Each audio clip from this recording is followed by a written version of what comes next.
talking to you. Oh, we can go now. Okay, let's open with a word of prayer. Loving God, we come into your presence to worship you, not because we must, but because we may. Not because we have to, but because we want to. We come not out of duty, but privilege, because we love you and we ask for your help and for your guidance for those that we've been praying about, those who are on our list, those who are in our hearts and in our minds. Lead us now in this Bible study. Help us to grasp and understand fresh truths and new understanding as we study together. Fill our hearts and minds with gratitude as we lift up before you the names of those who need your help, your touch, and your ability to transform their lives by your mighty power. In the name of Jesus we pray. Amen. Okay, we're turning to Acts chapter 17, and we're picking it up at verse 16. So Acts chapter 17, picking it up at verse 16 as Paul begins his ministry in Athens. Now, last week I was talking to you about the city of Berea, and I forgot to tell you that the modern city of Berea is now called Veria. So if you Google it, you will find it, Veria. Sometime in the past, they changed the name of the city from Berea, as it is in the New Testament, to Veria, Veria. And we're probably going to reach Corinth, maybe today in this study. One of the most fascinating experiences I had on our Greek trip was seeing the Corinth Canal. Has anyone seen it? Has anyone crossed it? You have. Did you see the bridges that? Right. They have these bridges, and we had walked over. We parked on this side, the buses, and then we walked over. It's a footbridge and a bridge for cars and buses and so on, but it's kind of narrow. It really is only cars and small vans. And we walked over to get to a restaurant, and the restaurant was elevated a little bit, and you were looking down onto the canal. It's a very steep-sided canal, and we walked over this bridge. Well, to our amazement, we were watching sailboats and different small vessels coming up the canal, and we thought, well, it can't get past this bridge, which we had just walked over. And the bridge was very low to the water, so there wasn't any room, like most bridges, there wasn't any room for the boat to sail under it. And we thought, well, what happens now? Well, then an alarm goes off, and instead of the bridge raising up, the bridge sinks below the water. It's a most extraordinary thing to see. It's a metal bridge, and it just goes down, and it goes very far down so that the keel of the boats does not scrape on the top of the bridge, because as you walk over the bridge, it would be about this high. You could put your hand out and touch the rails of the bridge. So it has to go quite far down for it to be completely out of the way for boats that are going up and down the canal. And while we were having lunch, it happened twice. So the first time there was a scramble for people to get their cameras out and try and take pictures. And then when we heard the alarm the second time, we knew, they're going to drop the bridge. So we had a second go at it, and it really was fascinating to see. It was the most amazing thing. Has anyone ever seen a bridge that went under the water instead up? No. Well, that's what happens on the Corinth Canal. It's interesting. Okay, let's pick it up then, Acts 17 from verse 16. While Paul was waiting for them in Athens, he was greatly distressed to see that the city was full of idols. So he reasoned in the synagogue with the Jews and the God-fearing Greeks. Now that's the phrase Randy asked about. God-fearing Greeks are non-Jewish people, Greeks or Romans, Gentiles, who have expressed an interest in following Jehovah God. They're attracted to the Jewish faith. They're attracted to the fact that they worship only one God, not all these dozens of gods of the Greek and Roman culture. And so they're beginning to examine, they're beginning to learn, and if they follow through, they will become converted to Judaism. But always the phrase is used, God-fearing Jews. In other words, people who are interested and drawn to the God of the Jews. So he reasons in the synagogue. Remember, we've seen before, this is Paul's pattern. He arrives in a city, he finds the synagogue, he speaks to the Jews, he asks for permission to address them on a Sabbath day and a number of Sabbath days. And then he also goes to the marketplace, goes to where there's a lot of people. And he can start a discussion, he can start a debate with local people. Now, so he goes to them, verse 17, so he reasoned in the synagogue with the Jews and the God-fearing Greeks, as well as those in the marketplace day by day, but those happened to be there. A group of Epicurean and Stoic philosophers began to dispute with him, and some of them asked, "What is this babbler trying to say?" Others remarked, "He seems to be advocating for foreign gods." In Britain, we have a phrase called carrying coals to Newcastle. And what it means, or if you were saying it here, you might say, well, carrying buckets of sand out into the desert. In other words, taking stuff where there's already a great deal of that stuff, unnecessary. And that phrase about, he seems to be advocating foreign gods, you have to see the irony of the fact that, as we will discover as we look at this, Athens was filled with gods and shrines and temples. If anywhere didn't need another god except the true God, it was the city of Athens.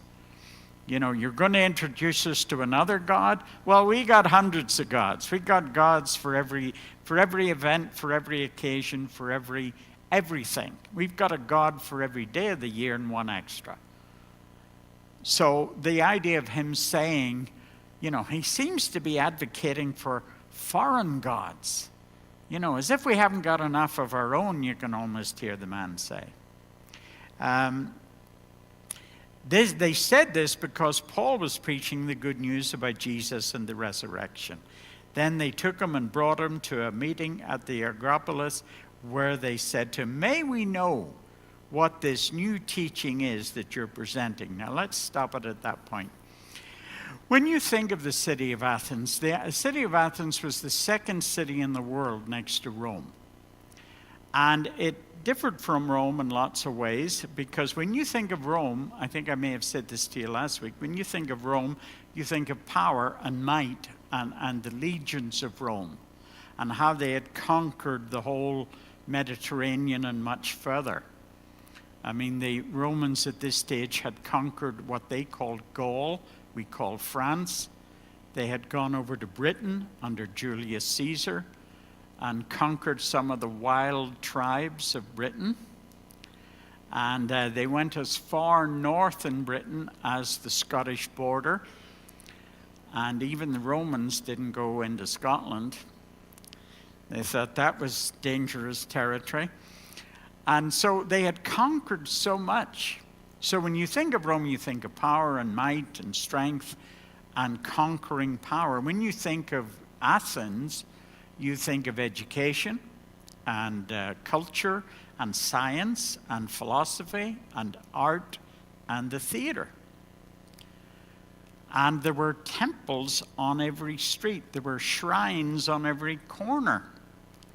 Now, Paul is going to meet two groups of philosophers. There were two broad schools of philosophy at that time in this university city. I want you to hang on to that, because if you've ever lived in a university city or thought about a university city, there's a lot of intellectual elitism in university cities. The hardest people to convince about anything are the people who already believe they know it all. Haven't you find that? You find that a lot with husbands, you know. Don't tell me how to do that. Well, no, I've done it before, you know. Two groups. The Epicureans. Now, I'm tempted to ask you which group you would find yourself in. The Epicureans were people who found pleasure not in what would happen in the future, but they were very focused on the pleasures of here and now. They loved good food, fine wine. Their whole philosophy was find pleasure, avoid pain. And you might say, well, that's it. I can get on board with that. I could be okay with that. They had an eat, drink, and be merry approach. That was the Epicureans. They loved the best things in life. Somebody said to Churchill on one occasion, who lived a very extravagant lifestyle in the 20s and 30s, and paid a lot for it because he had to work like a dog, writing articles and books and so on to pay for his lifestyle. But somebody said to him about his love of extravagance, and he said, I am easily satisfied. Whether it's food or drink or cigars, I'm satisfied with the best. Whatever was the best champagne, whatever was the best food, whatever was the best cigar, that was what Winston was happy about. And so he had an Epicurean idea. And theirs was an eat, drink, and be merry approach. Now the other school, that was one school of philosophy. And the other school were people called the Stoics. Now they believed that whatever happened to you in life happened because of, according to fixed causes. And you had no way of changing those things or altering those plans. You had not the power. As an individual, you had not the power to alter the course of life. They had a sort of que sera, sera approach. You know, whatever will be, will be. But here's where they differed. Whilst they said you can't do anything about what happens. If you get sick, well, you're going to get sick. Can't do anything about it. If your son dies, you can't do anything about it. You know, most of what happened to them, they believed, was totally out of their control. You had no control. But here's where they differed. What they firmly believed was that whilst you could not control what happened in your life, you could control your attitude to life. You could control how you reacted to things. And they believed in showing no real emotion. You go through life, whether it was a very happy occasion or whether it was a very tragic or sad occasion, it never showed on your face. It didn't get you down and it didn't get you up. You just were stoic. And certain nations in the world are considered that they show a lot of that. They have a very stoic attitude. Sort of you face things and you hide or mask your feelings. That was the Stoic approach. Now, Paul is invited, they gather these two groups together, and they take them out of the marketplace and they say, well, you know, we've got a small subcommittee of the leading philosophers of the city, and so we'd like you to address us. We'd like you to tell us what it is you're peddling. What is this teaching, philosophy, religion that you are putting forward? And they take him to Mars Hill.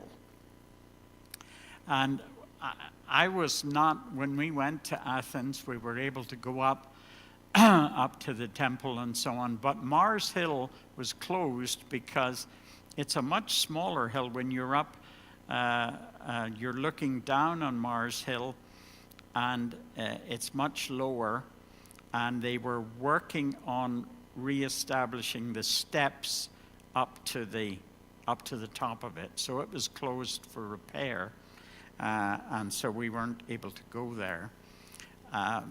So here are these intellectual groups, and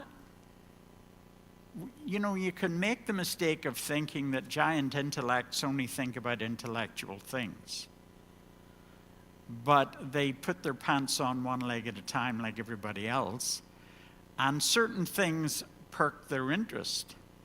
Like everyone else, people are interested in what's going on, what's new, what's the latest trend today, what's the latest fashion. And the philosophers then were exactly the same. They wanted to hear, oh, have you heard about this new idea coming out of Turkey, and so on. So they would talk, they would discuss these latest trends. And notice how Paul addresses them. Now, it's a very subtle, you could actually do a PhD thesis on Paul's address to these people, because he handles them perfectly in drawing them in. And for the longest time, he doesn't talk about Jesus. He talks about God. He talks about this special person who was to come. Now, I mentioned to you last week that there was a feeling in the ancient world at this time, and a bit earlier, that there would come a person into the world who would be, I don't think they used the word savior, but there would be someone significant, some leader, someone who would be of great interest and blessing to all nations. Greeks and Romans, Jews and Gentiles, everybody. I mentioned to you that Caligula, when he was the emperor, he believed he was this person who had come into the world, and he was going to be this new deity who was going to draw all people to himself. Now, so they take him off then. Verse 19, let's pick it up. They took him and brought him to a meeting at the Acropolis, and they said to him, "May we know what this new teaching is that you're presenting? You are bringing some strange ideas to our ears, and we want to know what they mean." All the Athenians and the foreigners who lived there spent their time doing nothing but talking about and listening to the latest ideas. There's that whole thing about, okay, there's always this interest in something new, something we haven't heard before, some new approach, some new philosophy, some new ideas, and so on. And this is what they're doing. Verse 22. So Paul then stood up at the meeting and said, "Men of Athens, I see that in every way you're very religious. For as I walk around and looked carefully at your objects of worship, I even found an altar with this inscription: to an unknown God." Now that's a great opener for Paul, because the Greeks and the Romans had a god for everything. There was the god of the heavens, there was the god of the sea, there was the god of the mountains, there was the god of the storms, and so on. You can go through all of these Greek and Roman gods. And they had their own rather restrictive areas of responsibility. If you were going to make a sea voyage, you would offer an offering to, if you were Roman, it would be Neptune. If you were Greek, it would be who? Poseidon. If you've ever seen the Poseidon Adventure, the movie. So, if you were going to go on a ship, you'd make an offering, whichever one you believed in, or probably you would hedge your bets and make an offering to both, that you would get through the voyage on the sea without any disasters. So they had these individual gods, but somebody in Athens must have thought to themselves, now wait a minute. Is there a God that we could be missing? Is there a God that we're not aware of? So I tell you what we'll do. By the way, here's the origin of exclusivism, inclusion of everybody. Here's the idea. Well, tell you what, we'll make an altar to the unknown God. In case we left somebody out. In case we missed somebody off the list. And he might be someone important like the god of lottery winners or something. So they raise this altar to the unknown God. And Paul picks up on this and he says, well, I see you're a very religious people. You're very spiritual. That's what you would say nowadays. You can't say religious. You have to talk to generation people as you're very spiritual. Spiritual means nothing. It means absolutely nothing. You can be worshiping the god of the tooth fairy, in America today. It's absolute nonsense. But you have to say you're very spiritual. People will say to you when you're a pastor, if you go to a party, you go to a wedding or something, and you meet people and they realize you're a pastor, well, they kind of have to justify themselves. It's quite amusing. And they sort of say, well, I don't go to church. Oh, really? I always be surprised. Really? Why is that? Well, I don't like, this always kills me. I don't like organized religion. I said, do you prefer yours disorganized? I mean, I play along, this kind of thing. But anyway, here are these Athenians, and they've raised this altar to the unknown God. Let's not leave anybody out.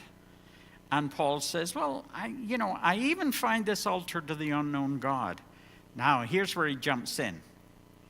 Now, what you worship as something unknown, I'm going to proclaim to you. Paul says, you've hit the nail on the head, guys.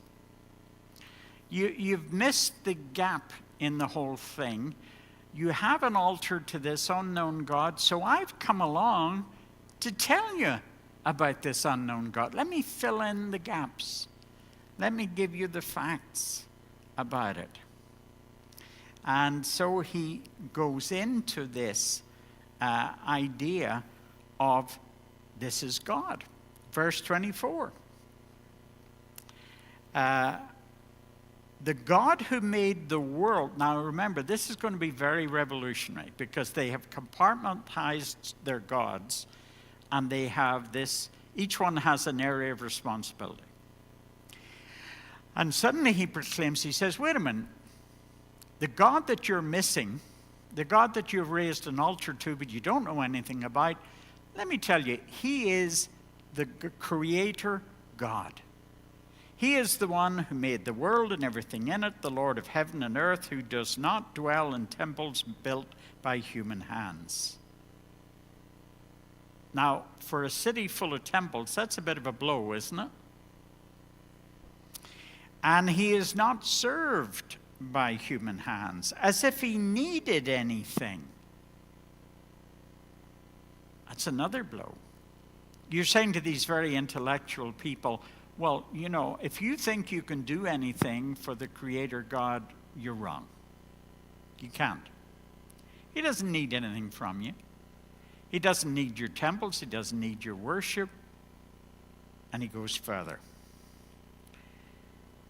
As if he needed anything, because he himself gives all men life and breath and everything else. From one man, he made every nation on earth, and they inhabit the whole earth. And he determines the times set for them and the exact places where they should live. God did this so that men would seek him and perhaps reach out for him and find him, although he is not far from each one of us. In him we live and move and have our being. As some of your own poets have said, we are his offspring. Very clever, bringing in some of the Greek poets, the Greek philosophical idea that we are the offspring of the gods, they would have put it. And here's Paul switching it around and saying, we are the offspring of the God. not the gods in plural. Therefore, since we are God's offspring, we should not think that the divine being is like a gold or a silver or stone, an image made by man's design and skill. Now, here's where he's getting into it. Verse 30. In the past, God overlooked such ignorance, but now he commands all people everywhere to repent. For he has set a day when he will judge the world with justice by the man he has appointed. He has given proof of this to all men by raising him from the dead. Now, up to that point, he's carrying them with him. And he's saying that you are a deeply religious people. Now, it is very significant that anthropologists have never, ever, ever found a race or a tribe or a people in the world who do not worship some deity. Never find a tribe that says, no, we don't worship anything. We look after ourselves, we're responsible for ourselves, and so on. It's very significant, that. And it's one of the things, if you get into discussion with an atheist, it's one of the things they find hardest to counter. And they come off with dumb answers, like it's all mass disillusionment. It's all, everyone is making the same mistake. And you'd have to say to them, well, every person in the world is wrong in thinking that there's something greater and higher and bigger than themselves. Everybody, wouldn't, by the law of averages, wouldn't there be a bunch of tribes in some places who don't worship anything? Very significant, that. And anthropologists have looked for tribes and races and peoples who don't have a deity. They've never found one. So he says to them, in the past, God overlooked. He said, well, he let you live as you wanted. You raised these other temples and statues and shrines to gods. And he let you go your own way, hoping that you would find your way to him. But now, time has run out. Now God has drawn a line in the sand of history. Because Paul says he has sent someone, he will judge the whole world by the person he has appointed. Now notice, he's not mentioning Jesus by name. He has given proof of this to all men by raising him from the dead. Now, if anything's going to mark you out as special, it's going to be the fact that you died, were completely dead, were put into a grave for 3 days, and on the third day you burst forth out of this grave alive. Now, if you just do even a cursory look at Greek legends, it's mind-blowing, some of these Greek legends. But here's something, it was a step too far. As soon as he says, well, he brought him back from the dead, he resurrected him, they're going, well, you know, this is too far. And this council that Paul is speaking to, here's what you have to understand. The duty of this council was to pass judgment on what people could teach and say on the streets of the city. There's two reasons for that. Firstly, they did not want anyone to undermine the security or the virtue of the city and its religions. Secondly, you have to realize that while the Greeks ran their own world, their own country, their own nation, their own authority, they were under Roman control.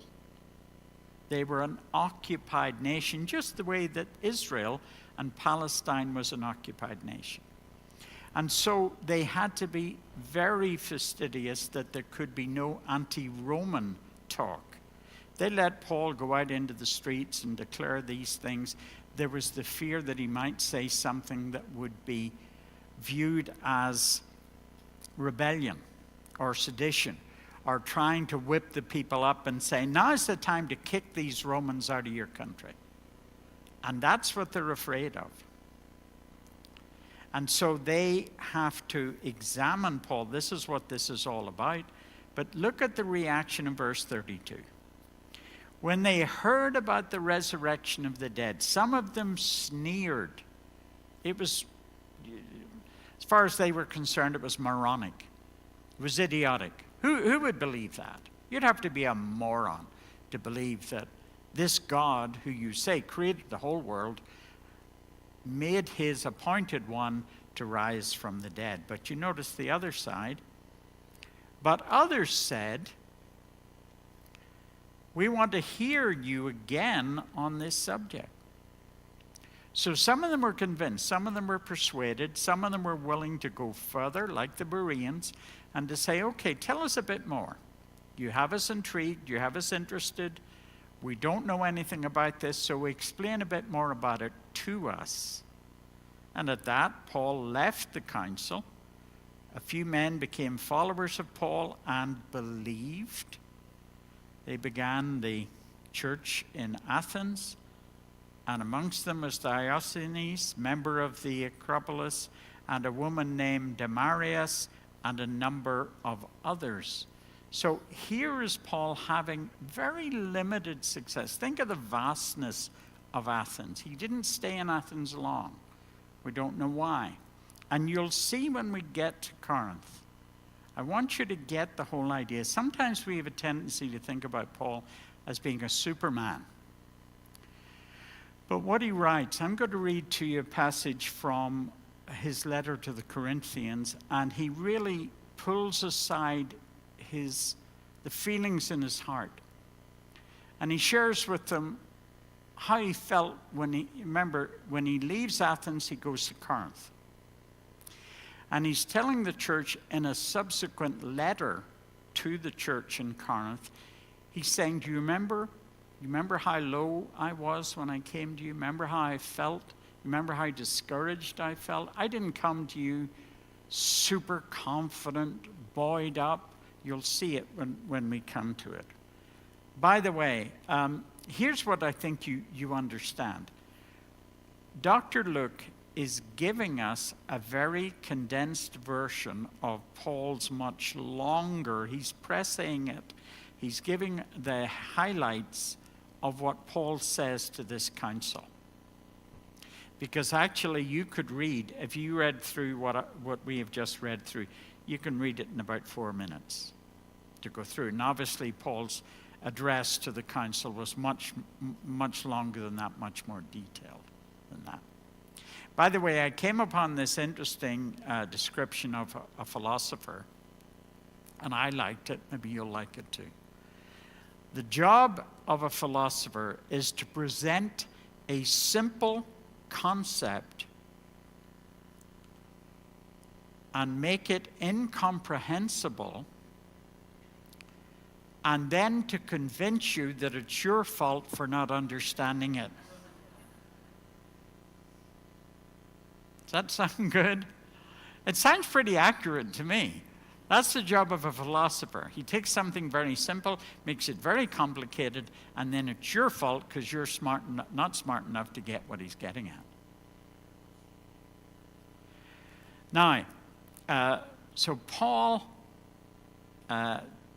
takes his lead. Now, the Athenians are dedicated to following their gods. And Paul uses the familiar to introduce the unfamiliar. He starts in a very skillful way and so on, and he declares to them, well, let me tell you about this unknown God. You've even raised a shrine to him. Let me fill in the gaps. Let me tell you who it is. Let me tell you about this special person. Now, Paul leaves Athens feeling discouraged, feeling that he could have done better, feeling that it didn't go very well, feeling that he left all these sophisticated philosophers unmoved, unconvinced, and so on. I don't know if you know the old story about the devil in hell having a meeting with his demons, and they're reviewing how they're doing in the world, how they're being successful or unsuccessful in getting people to not believe in God. So the devil says, okay, fellas, I want to hear your ideas as to how we can be more effective in just destroying God's plan in the world. One demon says, well, we will tell people that there is no God to answer to. And the devil says, no, that's not going to work. They are born with an internal sense that there is a God, and they're born with external evidence. They look around at the world, they see the beauty of the world, the order and structure of the planets, of wildlife, of everything, the seasons, and that's not going to work, the devil says. You can't convince them that if they look at creation, they believe that it all came about by a gigantic accident and there was no creator. You show someone a watch and you say, well, no, we just put all the bits of that watch in a drawer for 5 million years and it came together, formed itself into a watch. That's not going to work. Any other ideas? Well, the second guy says, well, we will tell people that there's nothing beyond the grave, that they live on earth and that when they die like an animal, and that's an end of them. And the devil says, no, that's not going to work, because they are sure, they have a sense that this world is not all there is. There's sort of a part one of the whole experience, and they say, well, there must be more to this. There must be something beyond the grave. Surely we will get answers to the questions. We will find fulfillment beyond the grave. No, that's not going to work. The third demon says, we will tell them that there is no hurry. And the devil says, that's perfect. You convince people that there's no hurry. And the effect of that is that millions of people go through life avoiding a commitment, avoiding a decision, sitting on a fence. They make lives, they have great careers, they have wonderful families, they raise their children, they live happy lives, ignoring the elephant in the room, that God exists and that one day they will have to answer to God. That's the one bit that works. Now, this resurrection for the Greeks was just stretching their belief system too far.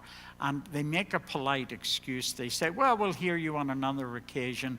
We've got to huddle together as a committee, and we've got to decide as to whether you can peddle this kind of idea on the streets of Athens. And Paul leaves there and goes to Corinth. Now, we just for a moment do the introduction to this. Corinth was a very tough city. It was a city with a very bad reputation. In fact, at the time of Paul and long before, the catchphrase in the world was, you behave like a Corinthian. And what that meant was you had no morals. You were totally unscrupulous. You were willing to do anything, experience anything. You had no standards. You were just someone who was willing to behave in the most disreputable way possible. That was the phrase. And if you said that to someone, you were insulting them. You're behaving like a Corinthian. It was not something. And it was to this city that Paul goes. Now, you would think that Athens, with all the thinking, the reasoning, the philosophy, the intellectualism, the high intelligence level, you would think that Athens would be a much more fertile ground in which to sow the gospel than a city which had the worst reputation in the ancient world. I mean, you were really, if you lived in Corinth and you went somewhere and people said, where's your home city? Where are you from? Oh, I grew up in Corinth. People would snigger. Because you came from a place that people went, seriously? Corinth? You know, it was the Las Vegas of the ancient world. Well, can you think of another city that has does anyone think of a city that has a really bad reputation? No. I can't think of one. And if you're from Vegas, I'm sorry, but there we go. But every kind of ice was available in Corinth. Everything that you wanted to dabble in, it was there. You could pay for it, you could obtain it. It was a sink of iniquity. And so you would think that this would be the place. Now, let's just pick up the first couple. We'll read just down to verse 4 to give you the setting. After this, Paul left Athens and went to Corinth. There he met a Jew named Aquila, a native of Pontus, who had recently come from Italy with his wife Priscilla, because Claudius had ordered all the Jews to leave Rome. Paul went to see them because he was a tent maker as they were, and he stayed and worked with them, and every Sabbath he reasoned in the synagogue, trying to persuade both the Jews and the Greeks. Now, what you have to understand is every rabbi was taught a trade, because you had to be able to keep yourself. You had to be able to earn money. You might end up in a synagogue where they couldn't pay you, or they couldn't pay you very much. And so you had to have a trade that would put food on the table. And Paul was a tent maker. By the way, that's the origins of that phrase in our modern world. If you have a pastor who's in a very small church, just a handful, he's getting a church started, he will have a day job. Some of you remember Pastor Grogan and his church that were meeting in our hall on a Sunday morning. He had what we now call a tent-making ministry. He had a business that paid him, and being a pastor was just the weekend task. And Paul got his craft probably from his father, and he made tents and sails and leather goods, things in canvas and so on. And he meets up with people in the same profession. He meets up with this Priscilla and Aquila, who had been, like with thousands of other Jews, had been thrown out of Rome. Now we know from history this happened in AD 52. Historians are divided as to why the emperor threw all the Jews out of Rome, but he did, and it happened. So that helps us date this. So this has got to be after AD 52, because they have come from Rome and they've settled in Corinth, and Paul tags up with them because they have a shared profession together. They're both in the same trade. It's the most natural thing in the world. People gravitate. Teachers gravitate. Engineers gravitate to one another. You say, oh, you used to, And so there's a connection. There's a closeness. And Paul does this as he begins this Corinthian ministry. Does anybody get any questions? No? Remember, I always say to you, have a question, ask them at the time so that you don't forget them. Okay, well, we'll pick up in chapter 18 next time as Paul begins his ministry. By the way, he stays longer in Corinth than anywhere else. He stays at least a year and a half. And we have 2 letters of Paul to that church as a follow-up. We actually know there were 3, and some scholars say there were 4. But the other ones did not survive and did not make it into the New Testament. But you see, if you read the letters carefully, you see references to things that Paul is supposed to have written, which we don't have. So you know there's got to be at least one other letter to the Corinthian church, and maybe two. But he spends 18 months in Corinth working and helping the church and establishing them and so on. Okay, thanks so much, everybody.